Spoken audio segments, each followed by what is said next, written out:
세계가 발칵 뒤집혔습니다. 동남아 제조업 1위 베트남이 국가 비상사태를 선포했기 때문입니다. 원인은 충격적이었습니다. 바로 삼성의 전면 철수. 베트남은 갑자기 30년을 함께한 삼성에게 나가라고 선포했고 한국인 기술자를 감옥에 보내기까지 했습니다. 하지만 삼성 철수 72시간 뒤 상황은 완전히 뒤집혔습니다. 무려 5만 대의 공장 설비는 고철 덩어리로 변했고 3만 명의 노동자와 그 가족들은 하루아침에 실업자가 됐습니다. 시간당 손실액은 무려 4,300억 원. 더욱 충격적인 사실은 삼성이 떠난 자리에 아무도 오지 않았다는 겁니다. 도대체 무슨 일이 벌어진 걸까요? 한국 기업을 쫓아낸 베트남이 이제 와서 애원하는 이유, 지금 시작합니다. 그날 저는 제 조국의 심장에 칼을 꽂았습니다. 시간당 4,300억 원. 그게 제가 내린 스위치 하나로 증발해버린 돈의 액수였어요. 지금 생각하면 미친 짓이었죠. 아니, 악몽이라고 믿고 싶습니다. 저는 박민성 제1공단 전력관리소장, 응우엔 떤입니다. 제 인생의 절반을 바쳐 지켜온 그 거대한 공장이 고철 덩어리가 되는 건 정말이지 순식간이더군요. 2026년 여름은 유난히 뜨거웠습니다. 에어컨 없이는 숨조차 쉬기 힘든 폭염이 베트남 전역을 덮쳤던 바로 그날이었죠. 저는 관제실 모니터의 수치만 뚫어지게 보고 있었습니다. 0.1V의 오차도 허용하지 않는 것. 그게 제 자부심이자 삼성과의 약속이었으니까요. 그런데 그 평화가 깨진 건 오후 2시가 조금 넘었을 때였습니다. 벌컥 문이 열리며 낯선 구두 굽소리가 제 고막을 찢고 들어왔습니다. 신임 산업전략국장 판민롱이었습니다. 그가 제 책상 위에 툭 하고 던진 건 땀에 젖은 셔츠보다 더 불쾌한 명령서 한 장이었습니다. 저는 떨리는 손으로 그 종이를 집어 들었습니다. 상단에는 붉은색 스탬프로 비밀 등급 2급이라는 글자가 찍혀 있었고 그 아래에는 제 눈을 의심케 하는 문구가 적혀 있었죠. 박림공단 산업용 전력 30% 득시 감축 및 민간 전력 우회 명령. 숨이 턱 막혀왔습니다. 이건 단순히 전기를 줄이라는 명령이 아니었습니다. 정밀 공정이 돌아가는 반도체 라인에서 전압을 30%나 낮춘다는 건 기계를 죽이라는 말과 똑같았거든요. 저는 자리를 박차고 일어났습니다. 의자가 뒤로 넘어가는 소리가 요란하게 울렸지만 신경 쓸 겨를이 없었죠. 국장님, 이게 무슨 소리입니까? 지금 라인을 건드리면 수율이 다 깨집니다. 단순히 전등 끄는 문제가 아니라고요. 제 목소리는 저도 모르게 높아져 있었습니다. 하지만 롱 국장은 마치 귀찮은 파리를 쫓듯 손을 휘적거렸습니다. 그는 에어컨 바람이 나오는 송풍구 앞에 서서 땀을 식히며 심드렁하게 대꾸하더군요. 떤 소장, 밖을 좀 봐. 지금 하노이 시민들이 더워서 죽겠다고 아우성이야. 지지율 떨어지는 소리 안 들려? 공장 기계 몇 대 멈추는 게 중요해. 아니면 표가 중요해. 기가 찼습니다. 고작 정치 노름 때문에 국가 기관 산업을 볼모로 잡겠다는 건가요? 저는 필사적으로 매달렸습니다. 과거의 트라우마가 제 발목을 잡고 늘어졌거든요. 10년 전 예고 없는 정전으로 인큐베이터가 멈춰 조카를 잃었던 그날의 기억이 떠올랐습니다. 어둠은 저에게 곧 죽음이었습니다. 안 됩니다. 절대 못합니다. 삼성이 가만히 있을 리가 없습니다. 위약금은 또 어떻게 감당하려고 이러십니까? 제가 롱 국장의 앞을 가로막으며 소리쳤습니다. 그러자 롱 국장의 입가에 비릿한 미소가 번졌습니다. 그는 품 안에서 최신형 태블릿을 꺼내 제 눈앞에 들이밀었습니다. 화면에는 영문으로 된 뉴스 기사 하나가 떠 있었죠. 테슬라, 베트남의 아시아 최대 기가팩토리 설립 확정. 머릿속이 하얗게 변했습니다. 처음 보는 뉴스였습니다. 롱 국장은 제 굳은 표정을 즐기듯 낄낄거리며 제 어깨를 툭툭 쳤습니다. 술 냄새와 섞인 짙은 향수 냄새가 역하게 올라왔습니다. 봤지? 우리한텐 이제 쟤네 없어도 돼. 삼성? 걔네는 이제 구닥다리 하청일 뿐이야. 일론 머스크가 베트남을 선택했다고. 우리가 갑이란 말이야. 이 꽉 막힌 양반아. 그는 오만했습니다. 영국 유학파 출신이라는 그는 현장의 땀방울보다 주식 시장의 그래프를 더 신봉하는 사람이었죠. 그에게 이곳의 기계들은 그저 갈아치울 수 있는 부품에 불과했던 겁니다. 하지만 그 뉴스가 사실이라 해도 지금 돌아가는 공장을 멈추는 건 미친 짓이었습니다. 제가 다시 입을 떼려는 순간이었습니다. 그러니까 당장 내려. 안 내리면 자네부터 감방에 쳐넣을 테니까. 롱 국장이 제 멱살을 잡을 듯 위협하며 으름장을 놓았습니다. 공권력이라는 이름의 폭력이었죠. 저는 주먹을 꽉 쥐었습니다. 분노로 손톱이 살을 파고들었지만 일개관리소장인 제가 할 수 있는 일은 없었습니다. 그때였습니다. 등 뒤의 유리창 너머로 서늘한 시선이 느껴졌습니다. 관제실 밖 복도, 투명한 강화 유리 너머에 그 남자가 서 있었습니다. 한국 측 총괄 책임자 강신우 센터장이었습니다. 심장이 덜컥 내려앉았습니다. 다 들었을 겁니다. 롱 국장의 고함 소리가 워낙 컸으니까요. 저는 그가 당장이라도 뛰어들어와 롱 국장의 멱살을 잡거나 고래고래 소리를 지를 거라고 생각했습니다. 보통의 사람이라면 당연히 그랬을 테니까요. 수천억 원의 설비가 날아가게 생겼는데 누가 참을 수 있겠습니까?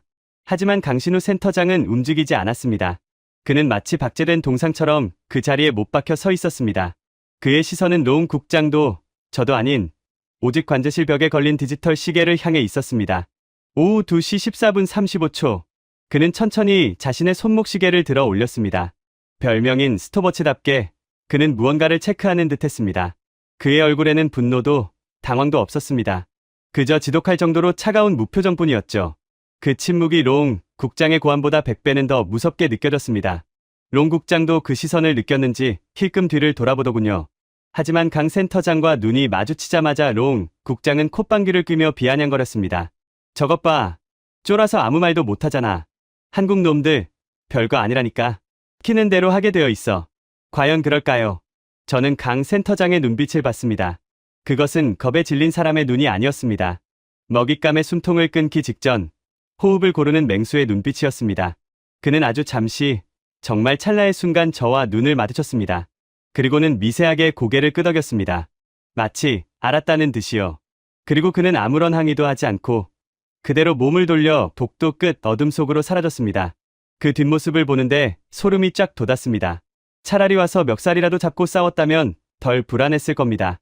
하지만 그 침묵은 폭풍 전야와도 같았습니다. 아니, 이미 폭풍은 시작된 건지도 몰랐죠.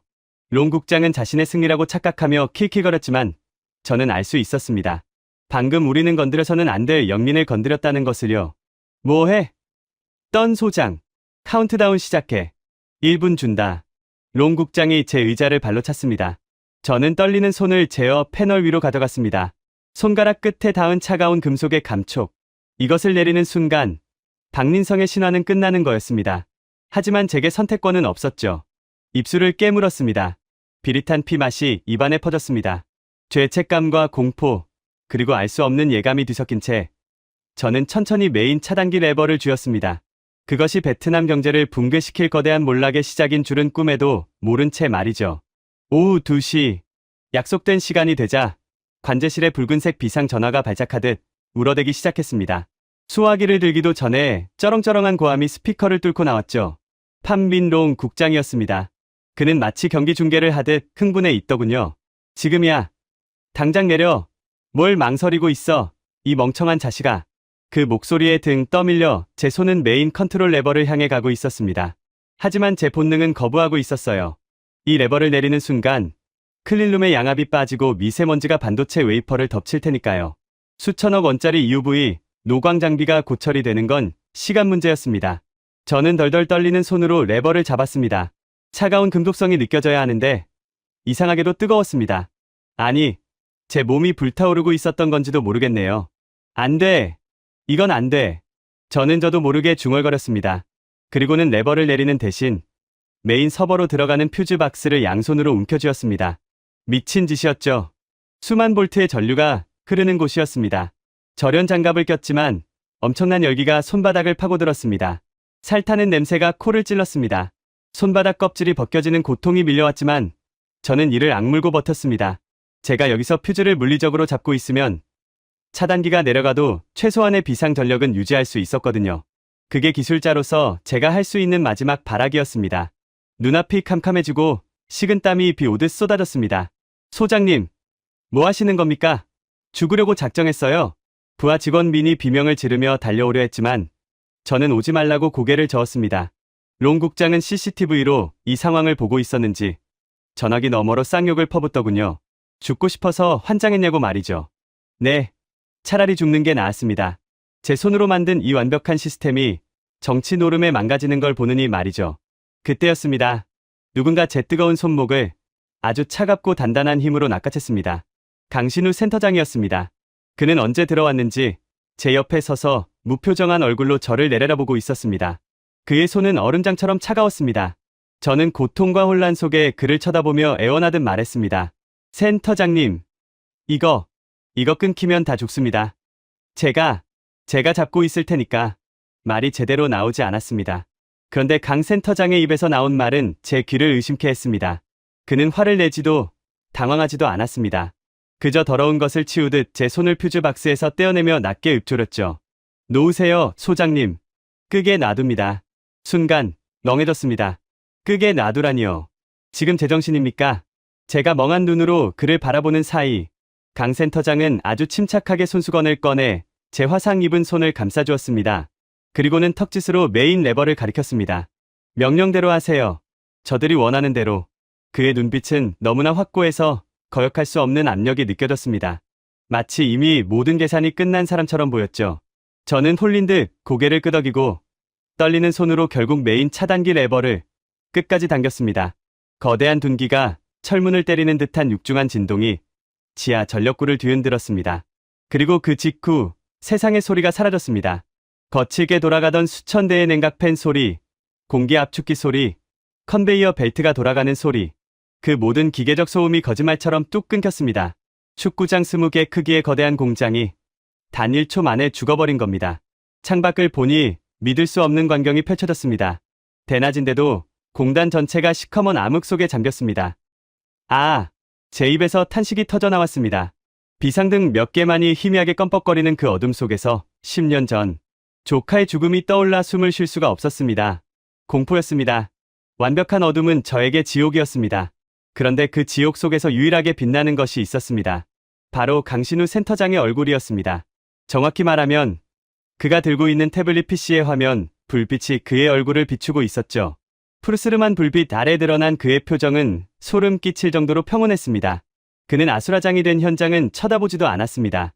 그저 태블릿 화면에 뜬 로그 기록을 확인하고 있었죠. 저는 떨리는 몸을 일으켜 그 화면을 훔쳐봤습니다. 거기엔 복잡한 전력 수치 대신 간결한 한 문장이 떠 있었습니다. 베트남 정부 귀책 사유에 의한 강제단전 확인. 철수 명분 충족률 100%. 순간 등골이 오싹해졌습니다. 이건 단순한 사고 기록이 아니었습니다. 마치 이 상황을 기다렸다는 듯 모든 법적 요건을 검토하는 자동화 프로그램이 돌아가고 있었던 겁니다. 강 센터장의 손가락이 화면 위를 미끄러졌습니다. 전송. 그의 짧은 한마디와 함께 화면의 로딩바가 순식간에 채워졌습니다. 그리고 동시에 제 개인 단말기로 알림이 울렸습니다. 본사로부터 온 긴급 메시지였습니다. 전 직원 철수 준비 및 보안 등급 격상. 지금부터 플랜 B를 가동합니다. 그제야 깨달았습니다. 롱 국장이 샴페인을 터뜨리며 좋아하던 그 시각. 한국인들은 이미 짐을 싸고 있었던 겁니다. 그들은 화를 내지 않은 게 아니었어요. 그들은 칼을 갈고 있었던 겁니다. 그것도 아주 예리하고 치명적인 독이 묻은 칼을요. 강 센터장은 태블릿을 닫으며 저를 돌아봤습니다. 어둠 속에서 그의 눈이 번뜩였습니다. 수고하셨습니다, 소장님. 이제 쇼는 끝났으니 진짜 비즈니스를 하러 가시죠. 그는 저를 부축해 일으켰습니다. 하지만 저는 다리에 힘이 풀려 제대로 설 수조차 없었습니다. 4,300억 원이 날아간 자리에서 그는 너무나도 태연했습니다. 롱 국장의 고함 소리보다, 눈앞의 암흑보다 강신우라는 남자의 그 차가운 이성이 저는 더 무서웠습니다. 우리는 비상 전원이 켜진 복도를 걸어 나갔습니다. 복도 끝에서 희미한 사이렌 소리가 들려오기 시작했죠. 하지만 저는 알 수 있었습니다. 진짜 재앙은 전기가 끊긴 지금이 아니라 전기가 다시 들어오는 순간 시작될 거라는 사실을요. 강신우 센터장의 구두 굽소리가 텅 빈 공장을 울렸습니다. 그 소리는 마치 베트남 경제를 향해 다가오는 장송곡처럼 들렸습니다. 베트남 정부 청사 대회의실은 시원하다 못해 추웠습니다. 밖은 40도의 폭염으로 아스팔트가 녹아내리고 있었지만 이곳은 별천지였죠. 판민 롱 국장은 상석에 다리를 꼬고 앉아 여유롭게 몽블랑 만년필을 굴리고 있었습니다. 그의 뒤로는 수십 명의 기자들이 카메라 플래시를 터뜨릴 준비를 하고 있었고요. 그는 확신하고 있었습니다. 한국이 꼬리를 내리고 기어 들어올 거라고요. 전기를 끊어버린 지 불과 3시간. 반도체 공장에서 3시간의 정전은 곧 사망 선고나 다름없으니까요. 그는 제 옆구리를 툭 치며 귓속말로 속삭였습니다. 봐라. 떤 소장. 한국 놈들. 분명 사과 상자의 달러를 꽉 채워올 거다. 그게 비즈니스야. 오후 4시 정각. 회의실 문이 열리고 강신우 센터장이 들어왔습니다. 그의 뒤로 검은 정장을 입은 변호인단 5명이 도열했습니다. 그런데 뭔가 이상했습니다. 그들의 손에는 롱 국장이 기대했던 두툼한 현금, 가방이나 선물 상자가 없었습니다. 그저 얇은 서류 가방 하나뿐이었죠. 강 센터장은 롱 국장에게 목례조차 하지 않았습니다. 그는 뚜벅뚜벅 걸어와 맞은편 의자에 앉더니 말없이 서류 가방을 열었습니다. 공기 중에 묘한 긴장감이 흘렀습니다. 오셨군. 그래. 내 제안은 생각해봤나? 전력 단가 2배 인상. 그리고 테슬라 유치기금 5천억 돈 기부. 롱 국장이 거만하게 조건을 불렀습니다. 기자들의 타자치는 소리가 빗소리처럼 울렸습니다. 저는 침을 꿀꺽 삼켰습니다. 거절하면 끝장이니까요. 제발 굽히고 들어갔으면 하는 심정이었습니다. 하지만 강 센터장의 입에서 나온 말은 전혀 딴판이었습니다. 잘못 알고 계시는군요, 국장님. 강 센터장은 서류 봉투 2개를 테이블 위에 미끄러뜨리듯 내밀었습니다. 저희는 협상을 하러 온 게 아닙니다. 통보를 하러 왔습니다. 롱 국장의 눈썹이 꿈틀했습니다. 그가 첫 번째 봉투를 신경질적으로 뜯었습니다. 안에서 나온 건 현금 다발이 아니라 빼곡한 숫자가 적힌 문서였습니다. 내용을 확인한 롱 국장의 얼굴이 순식간에 불그락포르락 변해갔습니다. 이게 뭐야?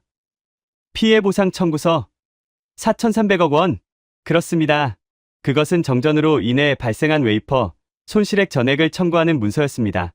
롱 국장은 기가 차다는 듯 터수슴을 터뜨렸습니다. 이봐요, 강 센터장. 여기가 어딘 줄 알고 이딴 걸 내밀어? 베트남 땅에서 전기 좀 쓰게 해뒀더니 아주 기고만장하구먼. 하지만 강 센터장은 동요하지 않았습니다. 그는 아주 차분하게 두 번째 봉투를 가리켰습니다. 그건 시작에 불과합니다. 진짜는 그겁니다. 롱 국장이 두 번째 서류를 꺼냈습니다.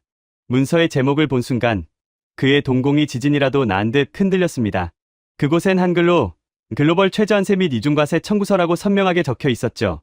저는 그게 무슨 뜻인지 몰랐지만 롱 국장은 영국 유학파답게 그 의미를 정확히 알고 있는 듯했습니다. 너희들 지금 세금을 한국에 다 내겠다는 거야? 강 센터장이 고개를 끄덕였습니다. 베트남 정부가 일방적인 계약 위반을 했으니 저희는 베트남에 세금을 낼 의무가 사라졌습니다. 따라서 지난 5년간 감면받았던 법인세 혜택을 전액 한국 국세청에 납부하겠습니다. 베트남 국고로 들어갈 돈은 0원입니다. 장내가 술렁거렸습니다. 기자들도 웅성거리기 시작했죠. 그건 베트남 정부 입장에서 수조 원의 세수가 증발한다는 뜻이었습니다. 롱 국장은 자존심에 치명타를 입은 듯 부들부들 떨었습니다. 감히 하청업체 주재의 정부 관료를 협박해? 그의 눈에 핏발이 섰습니다. 이 건방진 새끼들이.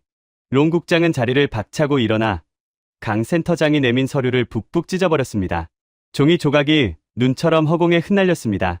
전기 쓰고 싶으면 돈 더 내. 싫으면 당장 나가. 내 눈앞에서 꺼지라고. 최후통첩이었습니다. 저는 눈을 질끈 감았습니다. 이제 끝났구나. 이제 우리는 쫓겨나는구나. 제발 강 센터장이 한 번만 굽혀주길 바랐습니다. 무릎이라도 꿇고 빌어주길 바랐죠. 하지만 그 순간 강 센터장은 손목시계를 한번 쳐다보더니 자리에서 일어났습니다. 찢어진 종이 조각이 그의 어깨에 내려앉았지만 털어내지도 않았습니다. 네, 알겠습니다. 협상은 종료입니다. 너무나 담백한 대답이었습니다. 마치 점심 메뉴를 고르듯 가벼운 어조였죠. 롱 국장은 당황했습니다. 자신이 소리를 지르면 상대가 빌 줄 알았는데 너무 쉽게 포기해버리니까요. 뭐? 지금 뭐라고 했어? 나가라고 하셔서 나가는 겁니다. 저희는 오늘부로 박민성 사업장에서 완전히 철수합니다. 강 센터장은 뒤도 돌아보지 않고 변호인단과 함께 몸을 돌렸습니다. 그 단호한 뒷모습에 회의실 전체가 얼어붙었습니다. 기자들도 셔터 누르는 걸 잊은 채 멍하니 그들을 바라봤죠. 롱 국장은 멍하니 서 있다가 강 센터장이 문손잡이를 잡을 때쯤에야 다급히 소리쳤습니다. 가면 다시는 못 돌아와. 너희 장비들 내가 다 압류해버릴 거야. 알겠어? 강 센터장은 문을 열다 말고 잠시 멈칫했습니다. 그리고 고개만 살짝 돌려 롱 국장을 바라봤습니다. 그 눈빛에는 조롱도 분노도 없었습니다. 그저 측은함만이 담겨 있었죠. 압류하십시오. 어차피 껍데기뿐일 테니까. 문이 닫혔습니다. 강 센터장이 사라지자마자 롱 국장의 책상 위에 놓인 붉은색 한라인 전화기가 요란하게 울렸습니다. 본사로부터 온 전화였죠. 하지만 롱 국장이 떨리는 손으로 수화기를 들기도 전에 전화는 툭 하고 끊겨버렸습니다. 손절 신호였습니다. 강신우 센터장이 떠난 뒤 관제실에는 무거운 침묵만이 감돌았습니다. 하지만 저는 멍하니 있을 수만은 없었습니다. 본 전력은 끊겼지만 아직 희망은 남아 있었거든요. 바로 지하 3층 벙커에 있는 비상발전기, 즉 UPS 시스템이었습니다. 그 거대한 배터리 룸만 살려내면 적어도 클린룸의 공조 시스템은 유지할 수 있었습니다. 먼지 한 톨이라도 들어가면 수천억 원짜리 장비가 고철이 되는 건 순식간이니 그것만은 막아야 했습니다. 민, 정신 차려. 나랑 지하로 간다. 저는 구석에서 떨고 있는 부하 직원 민의 어깨를 강하게 흔들었습니다. 민은 제게 아들과도 같은 존재였습니다.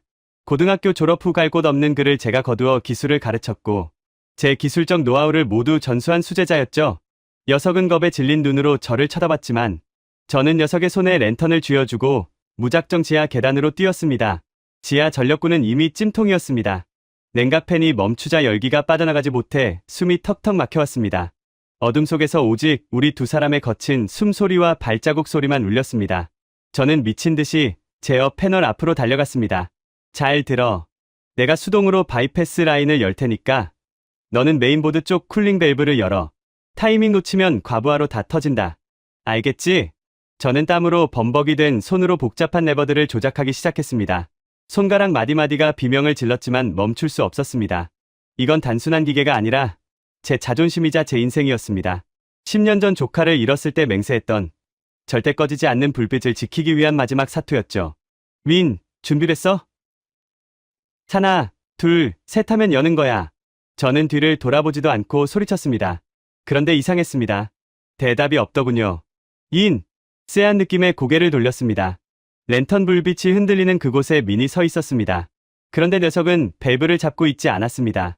대신 녀석의 손에는 마시다만 캔 커피가 들려 있었습니다. 녀석의 손이 사시나무 떨듯 떨리고 있었죠. 그리고 그 흔들리는 눈동자가 저와 마주쳤습니다. 소장님, 죄송해요. 작은 속삭임이 들린 순간 녀석의 손이 기울어졌습니다. 안 돼! 제가 비명을 지르며 몸을 날렸지만 늦었습니다. 검은 액체가 제어보드의 가장 핵심 부품인 메인 컨트롤러 PCB 위로 쏟아져 내렸습니다. 치익하는 소리와 함께 푸른 스파크가 튀어올랐습니다.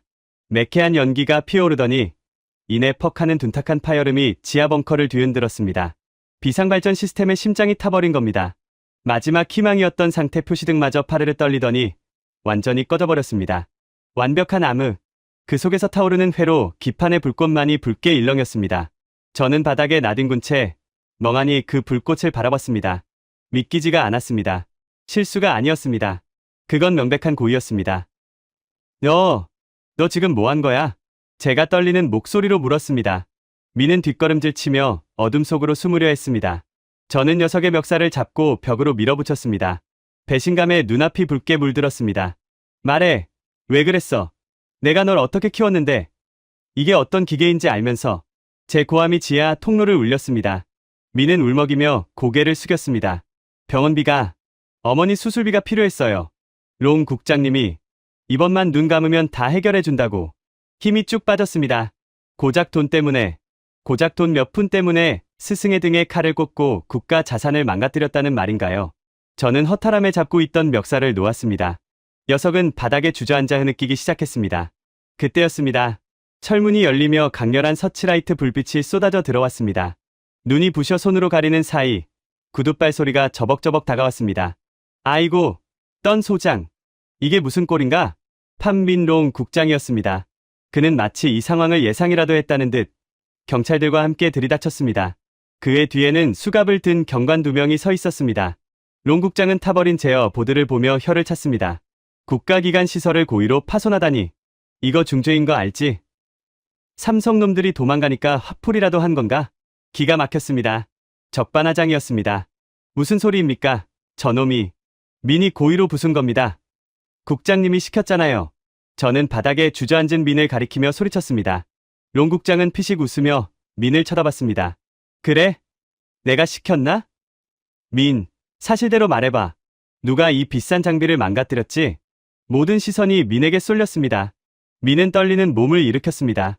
녀석은 저를 쳐다보지 못했습니다. 그저 롱 국장이 건네는 손수건을 받아주고 아주 작은 목소리로 웅얼거렸습니다. 소장님이셨습니다. 뭐? 소장님이 한국 사람들한테 복수해야 한다고 다 부수라고 시키셨습니다. 심장이 찢어지는 것 같았습니다. 다른 누구도 아닌 민의 입에서 나온 거짓말은 제 영혼을 난도질했습니다. 저는 녀석에게 달려들려 했지만 경찰들이 제 팔을 꺾고 바닥에 눌렀습니다.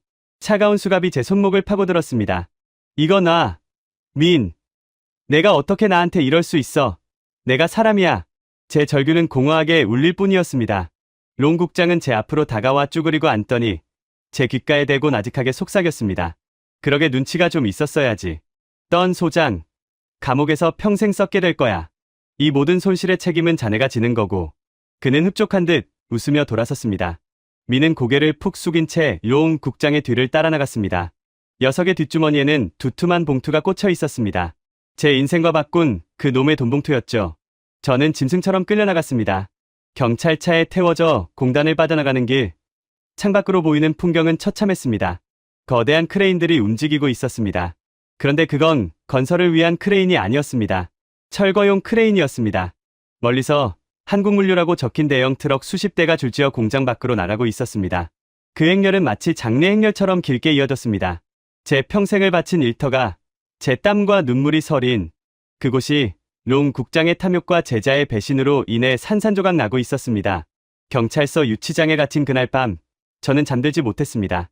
좁은 창문 틈으로 멀리 공단 쪽 하늘이 보였습니다. 평소라면 불야성을 이루었을 그곳이 지금은 칠흑 같은 어둠에 잠겨 있었습니다. 오직 화물기가 이륙하는 붉은 전멸등만이 밤하늘을 수놓고 있었죠. 위잉하는 비행기 엔진 소리가 유치장 안까지 들려왔습니다. 그 소리는 마치 한국이 베트남을 영원히 떠나는 소리처럼 들렸습니다. 억울함에 가슴을 쳤지만 소용없었습니다. 저는 철창을 붙잡고 소리 없는 눈물을 흘렸습니다. 그때는 몰랐습니다. 저 비행기에 실려 나가는 것이 단순한 기계가 아니라는 것을요. 저들이 챙겨간 것은 단순한 장비가 아니었습니다. 베트남의 미래, 그리고 우리를 배신한 대가로 치러야 할 혹독한 청구서가 그 비행기에 실려 있었던 겁니다. 두고 보자. 판민롱. 그리고 민.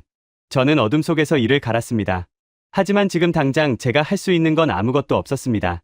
그저 무력하게 제 조국이 스스로 멸망의 길로 들어서는 것을 지켜보는 것뿐이었죠. 차라리 이때 죽어버렸다면 이어질 지옥 같은 현실을 보지 않아도 됐을 텐데 말입니다. 제가 유치장의 차가운 바닥에서 웅크리고 있던 그 시각, 공장에서는 세기의 코미디가 벌어지고 있었습니다. 나중에 청문회 기록을 보고서야 알게 된 사실이지만 그날 판민롱 국장의 표정은 세상을 다 가진 사람처럼 환했다고 하더군요. 그는 텅 빈 공장에 중국 측 바이어들을 대거 초청했습니다. 한국 기업이 급하게 철수하느라 미처 챙기지 못한, 아니 챙기지 않은 거대한 설비들을 팔아넘기기 위해서였죠. 공장 클린룸 안에는 수천억 원을 호가하는 최첨단 UV, 노광 장비 5대가 웅장한 자태를 뽐내며 서 있었습니다. 그 장비 하나가 웬만한 전투기 한 대 값보다 비쌌으니 롱 국장 눈에는 그게 다 돈다발로 보였을 겁니다. 중국 측 기술 책임자인 왕 주임이 탐욕스러운 눈으로 장비를 훑어보았습니다. 이걸 정말 다 두고 갔단 말입니까? 한국 사람들 제정신이 아니군요. 왕 주임이 믿기지 않는다는 듯 물었습니다. 롱 국장은 거만하게 어깨를 으쓱했습니다. 내가 말했지 않나. 겁먹어서 도망치느라 정신이 없었다고. 이제 이 장비들은 베트남 정부 소유야. 자네들이 원하는 가격에 넘기지. 롱 국장은 한국이 바보라서 장비를 두고 갔다고 믿었습니다. 물리적인 부피가 너무 커서 화물기에 다 실을 수 없었을 거라고 자기 편한 대로 해석해버린 것이죠. 그는 빨리 계약서에 도장을 찍고 싶어 안달이 나 있었습니다. 이면 계약으로 받을 리베이트가 수십억 동이었으니까요. 일단 작동부터 시켜봅시다. 물건이 멀쩡한지는 봐야 하니까. 왕 주임의 지시에 따라 중국 기술자들이 메인 전원을 연결했습니다. 웅장한 구동음과 함께 장비의 상태 표시 등에 녹색 불이 들어왔습니다. 롱 국장은 환호성을 지를 뻔했습니다. 봐. 완벽하잖아. 제거나 다름없어. 하지만 그 기쁨은 딱 10초를 넘기지 못했습니다. 부팅이 완료되는 순간 거대한 모니터 화면이 시뻘겋게 변하더니 요란한 경고음이 클린룸 전체를 뒤흔들었기 때문입니다. 시스템 잠금 보안 위반 감지, 라이선스 키 누락, 사유 위치 기반 인증 오류, 화면 중앙에 뜬 붉은색 한글 경고창, 시스템 락이 걸려버린 겁니다. 왕 주임의 얼굴이 구겨졌습니다. 이게 뭐야? 잠겨있잖아. 롱 국장은 당황해서 식은땀을 흘렸습니다. 아닐세. 잠깐 오류가 난 거야. 다시 켜봐. 빨리. 재부팅을 했지만 결과는 똑같았습니다. 이번에는 더 구체적인 메시가 떴죠. 경고 승인되지 않은 접근입니다. 10분 내 인증 실패 시 자가 방어 모드가 발동됩니다. 10분 안에 인증하지 않으면 방어 모드가 발동된다는 경고였습니다. 다급해진 롱 국장은 떨리는 손으로 전화기를 꺼냈습니다. 당연히 강신우 센터장에게 거는 전화였습니다. 신호 연결음이 2번 울리기도 전에 강 센터장이 전화를 받았습니다. 주변이 시끄러운 걸 보니 공황인 듯했습니다. 여보세요? 야, 강신우. 너 이 자식 장비에 무슨 짓을 해놓은 거야?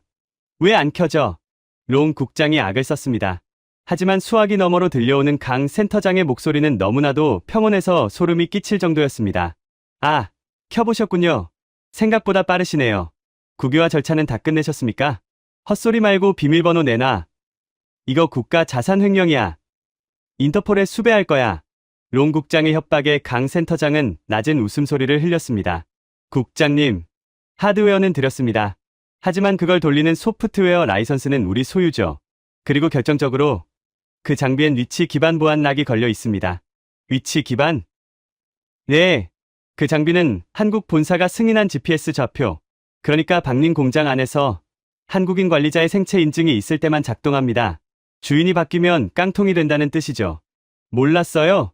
롱 국장의 얼굴이 사색이 되었습니다. 그럼 어떻게? 지금 당장 와서 풀어. 죄송해서 어쩌죠. 보안키는 제 머릿속에 있는데 방금 출국 심사를 마쳤거든요. 비행기 탑승 중이라 이만 끊겠습니다. 아, 그리고 중국 기술자들한테 만지지 말라고 전하세요. 억지로 풀려고 하면 메인보드가 녹아버리게 설계되어 있거든요. 그럼 수고하십시오. 뚜뚜뚜. 전화가 끊겼습니다. 롱 국장은 넋이 나간 표정으로 전화기를 떨어뜨렸습니다. 하지만 상황 파악이 안 된 중국 기술자가 소리쳤습니다. 이까짓 보안 뚫으면 그만이야. 내가 해볼게. 왕 주임이 직접 키보드를 두드리며 강제 접속을 시도했습니다. 롱 국장이 말릴 새도 없었죠. 엔터키를 누르는 순간 장비 내부에서 윙하는 고주파 음이 들리더니 곧바로 타닥하는 소리가 연이어 터졌습니다. 중국 기술자들이 뒷걸음질 쳤습니다. 장비 후면의 배기구에서 시커먼 연기가 뿜어져 나왔습니다. 자가 방어 모드, 즉 외부 침입 시 핵심 회로 기판에 과전류를 흘려보내 물리적으로 태워버리는 킬 스위치가 작동한 겁니다. 수천억 원짜리 장비 5대가 차례로 펑 소리를 내며 죽어갔습니다. 클린룸은 순식간에 매캐한 유독가스로 가득 찼습니다. 롱 국장은 바닥에 주저앉았습니다. 내 돈. 그는 잿더미가 된 기계 앞에서 넋을 잃고 중얼거렸습니다. 베트남의 미래라고 자랑하던 최첨단 설비가 그저 거대한 고철 덩어리로 변해버린 순간이었습니다. 한국은 무력이 아니라 압도적인 기술 격차로 완벽한 복수를 끝내고 떠난 겁니다. 같은 시각, 저는 유치장 창틀에 매달려 밤하늘을 올려다보고 있었습니다. 머리 위로 거대한 비행기 한 대가 굉음을 내며 날아오르고 있었습니다. 빛의 꼬리 날개에 선명하게 박인 태극마크, 그리고 그 옆에 희미하게 보이는 삼성 로고, 강신우 센터장이 탄 비행기였습니다. 활주로의 유도등 불빛이 비행기를 배웅하듯 반짝였습니다. 저는 그 모습을 보며 묘한 전율을 느꼈습니다. 억울하게 갇힌 처지였지만 가슴 한구석이 뻥 뚫리는 듯한 쾌감이 들었거든요. 저 비행기가 떠나는 순간 베트남의 제조업 신화도 끝이 났다는 것을 저는 직감했습니다. 한국인들은 빈손으로 떠나지 않았습니다. 그들은 베트남이 가질 수 있었던 모든 기회와 미래를 싹 걷어가지고 떠난 것입니다. 비행기가 구름 속으로 사라지자 유치장 안의 형광등이 파르르 떨리더니 픽 하고 꺼졌습니다. 또 정전이었습니다. 발전소가 멈춰가고 있었으니까요. 어둠 속에 홀로 남겨진 저는 쓴웃음을 지었습니다. 잘 가세요. 그리고 부디 다시는 돌아오지 마세요. 어둠은 이제 시작이었습니다. 그리고 날이 밝으면 롱 국장과 이 나라는 진짜 지옥을 맛보게 될 거였습니다. 다음 날 아침이 밝았습니다. 하지만 박민성의 태양은 희망이 아니라 절망을 비추고 있었습니다. 평소라면 오토바이 3만 대의 엔진 소리로 활기찼을 출근길이 이날은 도살장으로 끌려가는 짐승들의 행렬처럼 무겁고 살벌했습니다. 오전 7시, 야간 조가 퇴근하고 주간 조가 출근하는 교대 시간. 공단 정문 앞은 인산인해를 이루었습니다. 평생 이 공장에서 밥을 먹고 가족을 부양해 온 3만 명의 노동자들이 굳게 닫힌 철문 앞에서 웅성거리고 있었죠. 그들의 시선은 모두 정문 기둥에 붙은 하얀 종이 한 장에 꽂혀 있었습니다. 화려한 현수막도 거창한 공고문도 아니었습니다. 그저 급하게 출력한 듯한 투박한 A사 용지 한 장. 그 내용은 너무나도 간결해서 더 잔인했습니다. 사업장 폐쇄 및 인도법인 통합 안내, 전 직원 근로 계약 종료, 단두 줄이었습니다. 베트남 경제의 20%를 책임지던 거대 기업이 작별을 고하는 방식치고는 너무나 허무했죠. 노동자들은 믿을 수 없다는 표정으로 철문을 흔들어댔습니다. 문을 열라고 소리쳤지만 돌아오는 건 텅 빈 경비실의 정적뿐이었습니다. 이미 한국인 관리자들은 물론 보안업체 직원들까지 새벽같이 철수한 뒤였습니다. 분노한 군중이 돌을 던지기 시작했고 정문의 강화 유리가 깨져나가는 모습이 보였습니다. 그 시각 저는 유치장의 좁은 방구석에 쭈그리고 앉아 있었습니다. 밖에서 들려오는 소란스러움에 귀를 기울이고 있는데 갑자기 제 개인 소지품 보관 바구니에서 진동 소리가 들려왔습니다. 끊임없이 울리는 진동 소리에 졸고 있던 당직 경찰이 짜증을 내며 제 바구니를 뒤적거렸습니다. 아, 시끄러워 죽겠네. 뭔 문자가 이렇게 와. 경찰은 제 휴대폰 화면을 보더니 눈이 휘둥그레졌습니다. 그리고는 믿을 수 없다는 듯 저를 쳐다보며 휴대폰을 철창 사이로 밀어 넣었습니다. 야, 떤 소장. 이거 봐. 너 로또 당첨됐냐? 저는 떨리는 손으로 휴대폰을 집어 들었습니다. 은행 앱 알림이 화면을 가득 채우고 있었습니다. 입금 안내 삼성전자 급여 및 특별 위로금. 입금액 1억 5천만 동. 숨이 턱 막혔습니다. 월급뿐만이 아니었습니다. 퇴직금, 그리고 위로금이라는 명목으로 평소 연봉의 3배에 달하는 거액이 입금된 것입니다. 크롤을 내려보니 저뿐만이 아니었습니다. 단체 채팅방에는 3만 명의 직원들이 동시에 입금 문자를 받고 충격에 빠진 글들이 폭주하고 있었습니다. 형님, 이거 진짜입니까? 한국 사람들 떠나면서 돈을 다 넣어줬는데요. 우리 버리고 도망간 거 아니었어요? 롱 국장이 한국 놈들이 먹튀했다고 그랬잖아요. 눈물이 핑 돌았습니다. 국가는 저를 범죄자로 몰아 감옥에 가뒀는데 정작 제가 지키지 못해 떠나보낸 그 외국 기업은 마지막 순간까지 저에 대한 의리를 지킨 겁니다. 그건 단순한 돈이 아니었습니다. 당신들은 잘못이 없다. 미안하다는 그들의 무언의 메시지였습니다. 그때 유치장 벽에 걸린 낡은 TV에서 뉴스 특보가 흘러나왔습니다. 앵커의 다급한 목소리와 함께 화면이 반으로 나뉘어 송출되고 있었습니다. 왼쪽 화면은 지옥이었습니다. 박린성 공단 앞에서 폭도로 변한 노동자들이 경찰차를 뒤집고 타이어에 불을 지르는 장면이 생중계되고 있었죠. 시커먼 연기가 하늘을 뒤덮고 곤봉을 휘두르는 기동대와 피 흘리는 시민들이 뒤엉켜 아수라장이었습니다. 그리고 오른쪽 화면. 그곳은 천국이었습니다. 속보 인도 첸나이 공항. 한국투자단 국빈급 환영. 화면 속 인도 첸나이 공항은 축제 분위기였습니다. 비행기 트랩을 내려오는 강신우 센터장의 목에는 화려한 꽃목걸이가 걸려 있었고 인도 전통 악기들이 팡파르를 울리고 있었죠. 그리고 그 아래에는 놀랍게도 인도의 모디 총리가 직접 나와 팔을 벌리고 서 있었습니다. 강 센터장이 총리와 포옹을 나누자 수천 명의 인도 환영 인파가 꽃가루를 뿌리며 환호했습니다. 화면 하단에는 자막이 빠르게 지나갔습니다. 인도 정부, 한국 기업의 공장 부지 100년 무상 임대 및 전력 요금 50% 감면 파격 제한. 너무나도 대조적인 두 장면. 한쪽은 돌을 던지고 한쪽은 꽃을 던지는 이 기막힌 현실 앞에서 저는 헛웃음이 나왔습니다. 롱 국장이 그토록 무시했던 한국 기업은 갈 곳 없는 하청업체가 아니라 전 세계가 모셔가려 안달난 귀한 손님이었던 겁니다. 뉴스는 곧이어 화상 인터뷰 화면으로 전환되었습니다. 익숙한 얼굴이 등장했습니다. 일론 머스크였습니다. 롱 국장이 그토록 자랑하던 테슬라의 CEO였죠. 기자가 베트남 공장 설립에 대해 묻자 머스크는 특유의 시니컬한 표정으로 딱 잘라 말했습니다. 베트남이요? 오, 그 계획은 전면 취소입니다. 오늘부로요. 기자가 이유를 묻자 그는 어깨를 으쓱하며 폭탄 발언을 던졌습니다. 약속을 헌신작처럼 버리는 나라에 누가 1달러라도 투자하겠습니까? 전기가 끊겨서 반도체 공장이 멈췄다면서요? 그런 곳에 기가 팩토리를 짓는 건 자살행위나 다름없죠. 우리는 인도로 갑니다. 한국 친구들이 가는 곳이라면 인프라는 확실하다는 뜻이니까요. 그 한마디는 확인사살이었습니다. 롱 국장이 시민들에게 자랑했던 테슬라 유치설이 새빨간 거짓말이자 허황된 꿈이었다는 것이 전 세계에 생중계된 순간이었습니다.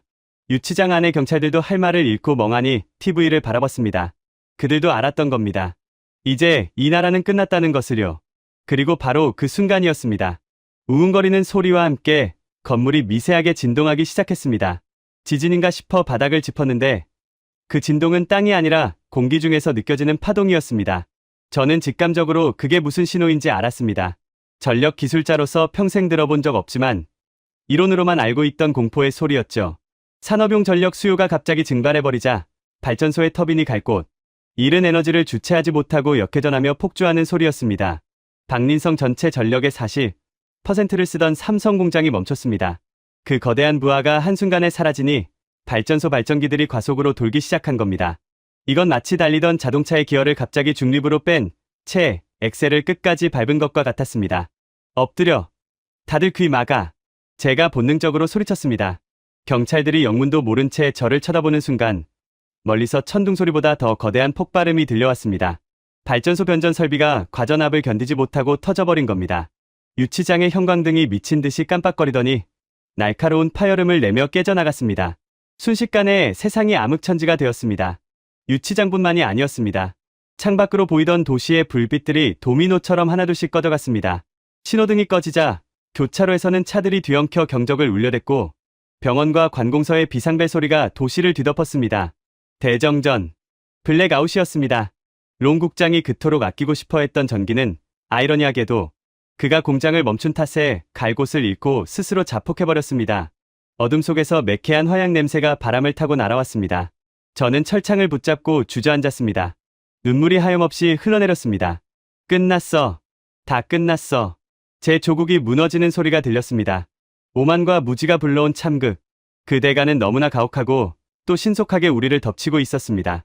블랙아웃이 덮친 밤이 지나고 운명의 날이 밝았습니다. 대통령궁 집무실의 공기는 무거웠습니다. 긴급 소집된 국무회의장은 침통함 그 자체였습니다. 창밖으로 보이는 하노이 시내는 신호등조차 켜지지 않아 마비 상태였고 시민들의 시위 소리는 방음벽을 뚫고 들어오고 있었습니다.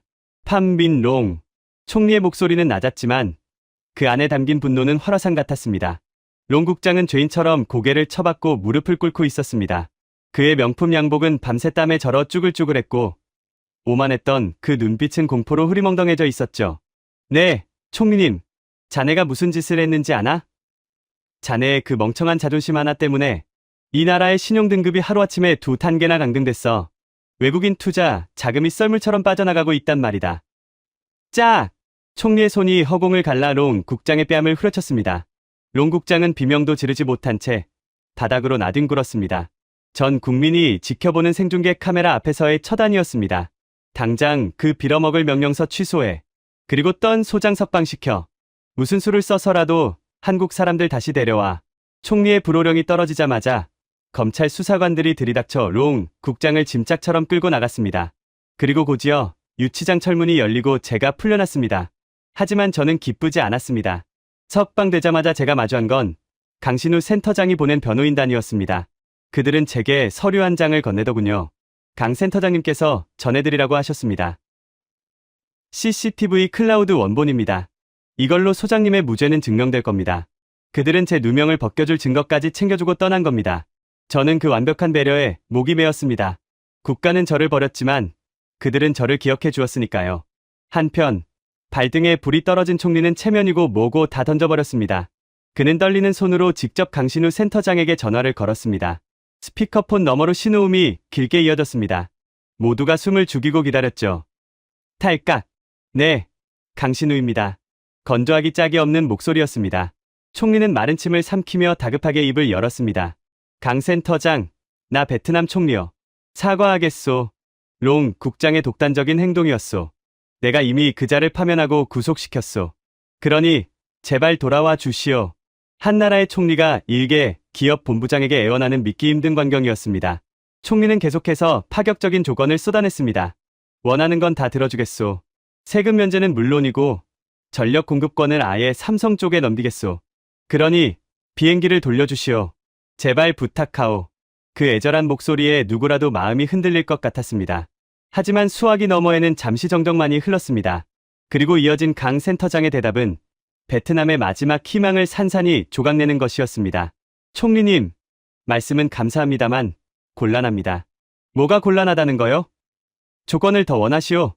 아니요. 늦었습니다. 저희는 방금 인도 정부와 투자 협약을 체결했습니다. 계약서에 도장 찍은 지 10분 됐습니다. 총리의 얼굴이 사색이 되었습니다. 그게 무슨 소리요? 계약이야 파기하면 되는 거 아니오? 위약금은 우리 정부가 다 물어주겠소. 총리는 다급하게 외쳤습니다. 하지만 강 센터장의 목소리는 차분하다 못해 서늘했습니다. 위약금만 10조 원입니다. 그리고 국가 신용도 문제라 파기하면 저희 그룹 전체가 타격을 입습니다. 무엇보다 저희 회장님께서 이렇게 말씀하셨습니다. 강 센터장은 잠시 말을 멈추더니 또렷한 목소리로 말을 이었습니다. 신뢰는 유리장과 같아서 한 번 깨지면 억만금을 줘도 다시 붙일 수 없다고요. 전기를 끊고 직원을 감옥에 보내는 나라와는 미래를 이야기할 수 없습니다. 그 말은 비수처럼 날아와 꽂혔습니다. 총리는 힘이 풀려 의자에 주저앉았습니다. 하지만 강 센터장의 통보는 거기서 끝이 아니었습니다. 그리고 총리님 책상 위에 팩스 한 장이 도착해 있을 겁니다. 확인해 보시죠. 총리의 비서실장이 사색이 된 얼굴로 팩스 한 장을 들고 뛰어왔습니다. 총리가 떨리는 손으로 종이를 받아 들었습니다. 잔류자산 전량 폐기 및 기술보안 파기 통보서. 이게 뭐요? 폐기라니? 두고 온 장비들 말입니다.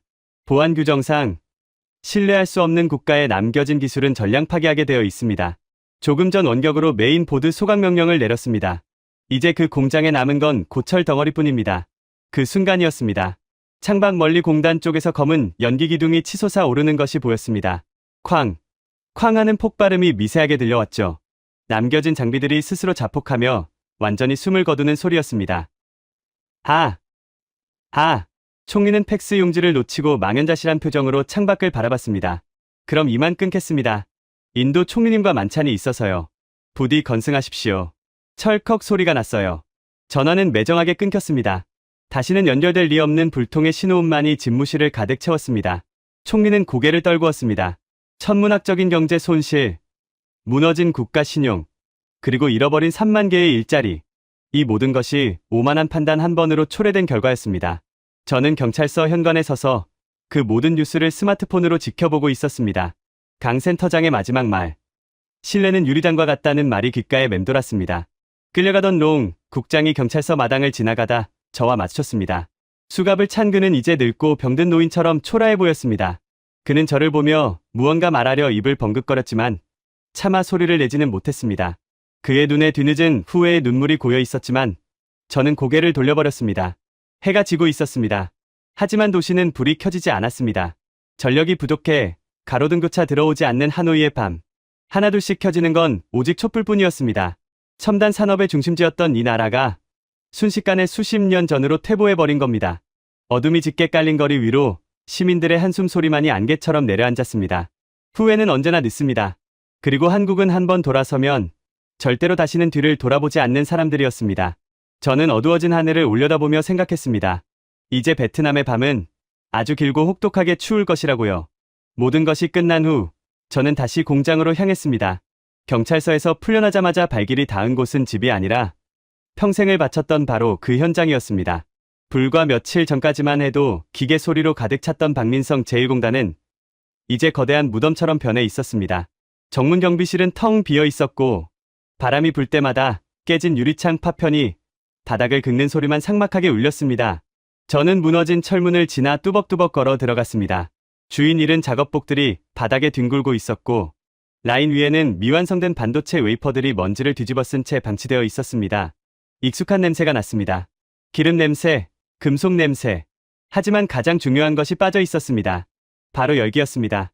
기계가 살아 숨 쉴 때 뿜어내는 그 뜨거운 생명의 온기가 사라진 공장은 그저 차가운 고철 덩어리에 불과했습니다.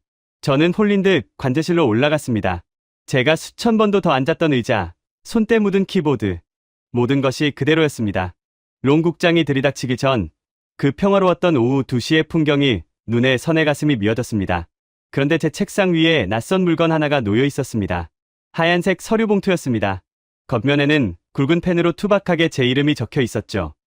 티오, 던 소장님, 강신우 센터장의 필체였습니다. 떨리는 손으로 봉투를 열었습니다. 안에서 나온 것은 비행기 티켓 한 장과 빳빳한 종이 한 장이었습니다. 하노이 출발, 첸나이 인도 도착, 1등석, 그리고 그 밑에는 강 센터장이 직접 쓴 짧은 편지가 동봉되어 있었습니다. 소장님, 인도의 전력 사정이 좋지 않습니다. 그곳에도 꺼지지 않는 불빛을 지켜줄 사람이 필요합니다. 저희와 함께 다시 한번 기적을 만들어 주시겠습니까? 당신의 자리는 비워뒀습니다. 눈물이 핑 돌았습니다. 그들은 저를 잊지 않았습니다.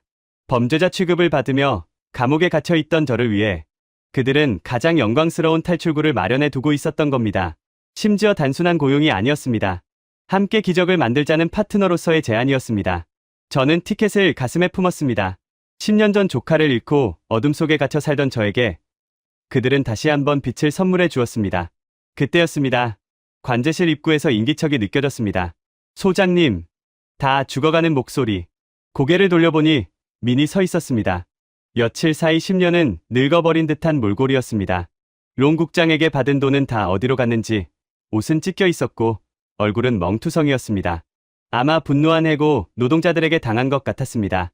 민은 제 손에 들린 비행기 티켓을 보자마자 눈을 번뜩이며 달려와 제 바짓가랑이를 잡았습니다. 소장님, 저도 데려가 주세요. 소장님 가시는 거 다 알아요. 인도 가시는 거죠? 저 기술 다 배웠잖아요. 소장님 수제자잖아요. 녀석은 울며불며 매달렸습니다. 여기 있으면 저 죽어요. 사람들이 배신자라고 돌을 던져요. 아무 데서도 저를 안 받아줘요. 제발 한 번만 용서해 주세요. 네. 민의 눈물은 뜨거웠지만 제 가슴은 차갑게 식어 있었습니다. 저는 녀석을 내려다보며 물었습니다. 민, 기술자는 무엇으로 사는 줄 아나? 네? 그게 무슨? 기술자는 실력으로 사는 게 아니야. 신뢰로 사는 거다. 내가 가르친 건 기계를 고치는 법이었지 양심을 파는 법이 아니었어. 저는 매정하게 제 다리를 잡은 녀석의 손을 뿌리쳤습니다. 민이 바닥에 나뒹굴었습니다. 거짓말쟁이에게는 전기를 맡길 수 없다. 그게 내 원칙이고 강 센터장님의 원칙이다. 소장님, 제발요. 또 소장님. 민이 다시 기어오려 했지만 저는 뒤도 돌아보지 않고 짐 가방을 챙겨 들었습니다. 녀석의 절규가 텅 빈 관제실을 울렸지만 제 귀에는 그저 지나가는 바람 소리처럼 들릴 뿐이었습니다. 배신의 대가는 가혹해야 합니다. 그래야 다시는 같은 실수를 반복하지 않을 테니까요. 관제실을 나서기 전 저는 마지막으로 벽면을 바라봤습니다. 비상유도등 스위치 하나만이 켜져 있었습니다. 이 공장의 남은 최후의 불빛이었습니다. 저는 잠시 그 스위치 위에 손을 올렸습니다. 뜨거웠던 지난 20년의 세월이 손끝을 스쳐 지나갔습니다. 청춘을 바쳤고 열정을 태웠던 나의 일터. 하지만 이제는 미련 없이 보내줘야 할 시간이었습니다. 잘 자라, 베트남. 딸깍. 경쾌한 소리와 함께 스위치가 내려갔습니다. 순식간에 관제실이, 아니 공장 전체가 완벽한 암흑 속에 잠겼습니다. 민의 울음소리도 어둠에 묻혀버렸습니다. 저는 그 어둠을 뚫고 뚜벅뚜벅 걸어 나왔습니다. 두렵지 않았습니다. 제 주머니 속에는 인도로 가는 티켓이, 그리고 새로운 희망이 빛나고 있었으니까요. 몇 시간 뒤, 저는 상공 3만 피트 위 비행기 안에 있었습니다. 창밖을 내려다보니 칠흑 같은 어둠에 잠긴 하노이 시내가 보였습니다. 드문드문 켜진 촛불만이 반딧불이처럼 위태롭게 흔들리고 있었습니다. 그 옆자리, 인도 챗나이의 위성사진은 대낮처럼 환하게 빛나고 있었습니다. 저는 좌석을 뒤로 젖히며 눈을 감았습니다. 강신우 센터장이 했던 말이 다시금 떠올랐습니다. 신뢰는 유리잔과 같다. 한 번 깨지면 억만금을 줘도 붙일 수 없다. 베트남은 그 유리잔을 스스로 깨뜨렸고 그 파편에 찔려 피를 흘리고 있습니다. 이제 그들에게 남은 건 길고 긴 어둠뿐일 것입니다. 하지만 저는 빛을 향해 갑니다. 기술을 존중하고 약속을 지키는 그곳으로 말입니다. 기내 안내 방송이 흘러나왔습니다.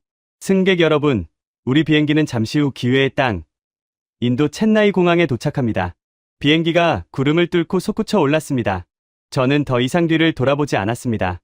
제 인생의 제이막이 저 찬란한 태양과 함께 떠오르고 있었으니까요. 오늘 이야기 어떠셨나요? 저는 마지막에 떤 소장이 잘 자라, 베트남 하며 공장의 스위치를 내리는 그 장면에서 가슴이 꽉 막히는 것 같았습니다. 배신과 모욕을 당했지만 끝까지 기술자로서의 자존심을 지키고 당당히 인도로 떠나는 그 뒷모습, 그리고 신뢰는 유리잔과 같다던 강신우 센터장의 서늘한 한마디가 아직도 귓가에 쟁쟁합니다. 오만했던 이들이 뒤늦게 땅을 치고 후회하는 모습을 보면서 10년 묵은 체증이 싹 내려가는 듯한 통쾌함도 느꼈고요.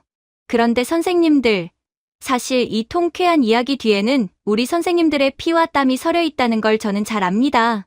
지금 전 세계가 우러러보는 대한민국의 기술, 그게 하루아침에 뚝딱 만들어진 게 아니잖아요. 젊은 저는 감히 상상조차 하기 힘든 그 시절, 캄캄한 지하 수천 미터 독일 탄광에서 시커먼 석탄 가루 마셔가며 외화를 벌어오셨던 우리 형님들 기억합니다. 50도가 넘는 중동의 뜨거운 모래바람 속에서 살이 익는 고통을 참아내며 맨손으로 건물을 올리셨던 아버님들도 계시지요. 구로공단 좁은 방에서 쪽잠 주무시며 밤새워 미싱을 돌려 동생들 학비 대주셨던 우리 누님들의 눈물도 잊지 않고 있습니다. 선생님들, 가끔 거울 보시면서 아이고, 나도 이제 다 늙었네.